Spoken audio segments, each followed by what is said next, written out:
Nagpabilin nga malinaw ng dakbayan sa Tanggob kini ang pamahayag ni Police Lieutenant Colonel James De Leon, ang OIC Chief of Police sa Tanggob City, sa diyang nahinabi sa DXDD News Team ug nagpasalamat siya sa katawhan nga mitimbayayong alang sa kahusay ug kalinaw.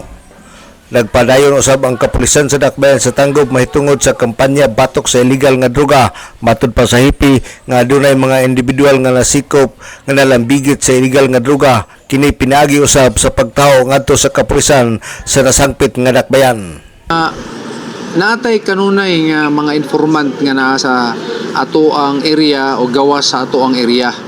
Kani sila from time to time maghatag og eksakto nga information para masikop nato kining mga tao nga nagdala og droga nga sulod sa ato ang syudad ug mosulod pa sa ato ang syudad. Si Police Lieutenant Colonel James De Leon, Chief of Police sa dakbayan sa Tanggob, aron pagsiguro nga mamonitor ang mosulod og gawas sa Tanggob City, adunay mga informant ka naa sa area nga sa matag karon ug unya mohatag og impormasyon kalabot sa activity sa illegal nga droga. Alang sa DXDD Radio Campana, ang radio sa simbahan, WD45 Dudong Bergaminto, muduyog si ka-75 nga jubileo sa simbahan sa Archdiocese sa Osamis Danag sa Dakbayan.